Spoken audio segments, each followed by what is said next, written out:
February 2012 Shorthand Tamil Senior Grade.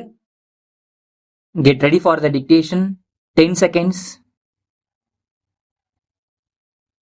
5 seconds. Start. தலைவர் அவர்களே, மின்வாரிய நிதிநிலை அறிக்கையின் மீது என் கருத்துக்களை சொல்ல விரும்புகின்றேன். மாண்புமிகு மின்துறை அமைச்சர் அவர்கள் இத்துறைக்கான அலுவலராக பணியாற்றி இத்துறைக்கான அமைச்சர் பொறுப்பையும் ஏற்று செயல்பட்டு கொண்டு வருகிறார்.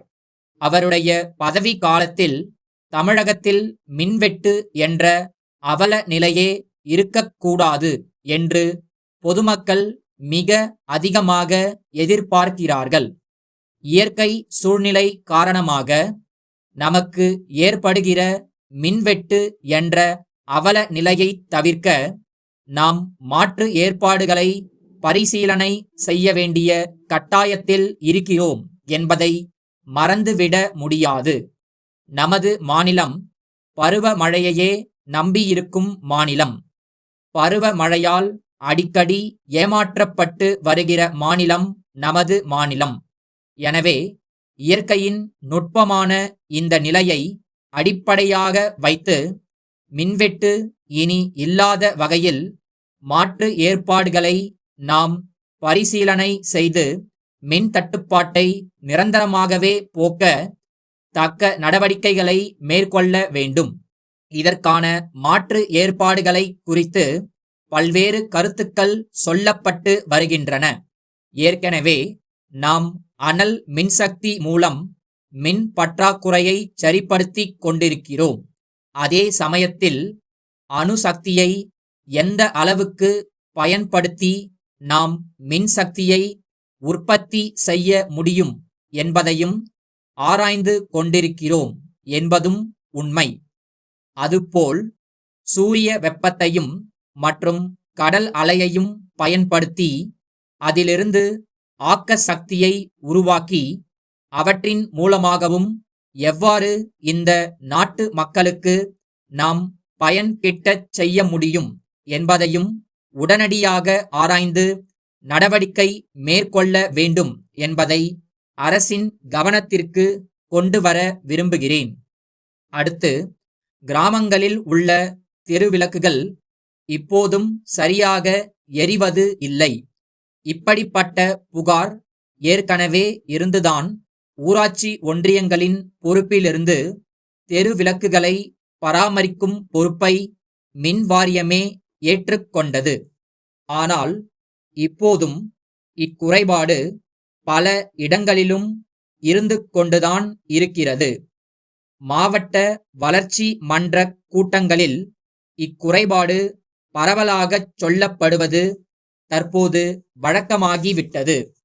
இந்த நிலைக்கு மின்வாரியம் ஆளாகக் கூடாது என்பதுதான் என்னுடைய கருத்தாகும்.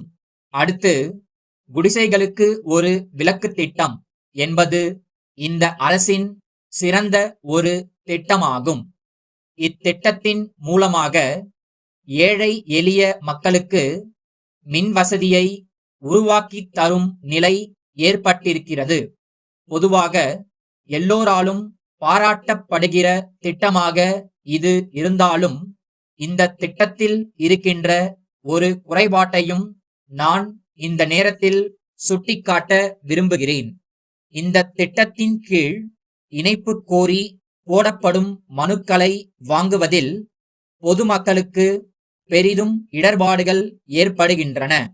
இதற்கான விண்ணப்ப மனுக்கள் பல்வேறு விலைகளில் தனியார்களால் விற்கப்படுகின்றன.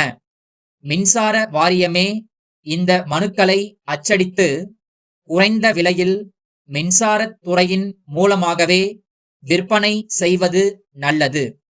சென்னை கேசவன் கூட்டமைப்பிலிருந்து காஞ்சிபுரம் வருண் கூட்டமைப்பிற்கு எழுதும் கடிதம். அன்புடையீர், தங்கள் கடிதம் கிடைக்கப் பெற்று தகவல் அறிந்தோம். நாங்கள் அனுப்பிய நிலத்தடி நீர் இறைக்கும் மோட்டார் பம்ப் செட்டுகளில் 4 சரியாக இயங்கவில்லை என்று தெரிவித்திருக்கிறீர்கள். நாங்கள் அவை எல்லாவற்றையும் அனுப்பும் முன்பு இயந்திர வல்லுநர்களைக் கொண்டு பரிசோதனை செய்து சரிபார்த்துதான் அனுப்பினோம். இதுதான் எங்கள் வழக்கம். எனினும் கோளாறுகள் இருப்பதாகச் சொல்லியிருப்பதால் எங்கள் இயந்திர வல்லுநரை உடனே அனுப்பி ஆய்வு செய்யச் சொல்கிறோம். கோளாறுகள் இருந்தால் அவற்றை பழுது பார்த்து அவர் ஆவன செய்வார். இருப்பினும் அவை திருப்திகரமாக இயங்காவிட்டால் அவற்றை நாங்கள் திருப்பி எடுத்துக் கொண்டு அவற்றுக்கு பதிலாக வேறு புதிய பம்ப் செட்களை வழங்க நாங்கள் தயாராக உள்ளோம். எங்களிடம் இப்போது சுகுணா பம்ப் செட்டுகள் விற்பனைக்கு உள்ளன. தேவைப்படும்போது நீங்கள் விரும்பினால் அவற்றை பெற்றுக் கொள்ளலாம். ஏற்கனவே நாங்கள் அனுப்பிய சரக்குகளுக்கான கிரயத்துக்கு தாங்கள் விரைவில் ஒரு காசோலை அனுப்புவீர்கள் என்று எதிர்பார்க்கிறோம். எங்கள் மேன்மையான சேவை தொடர்ந்து நீடிக்கும். தங்கள் நம்பிக்கையுள்ள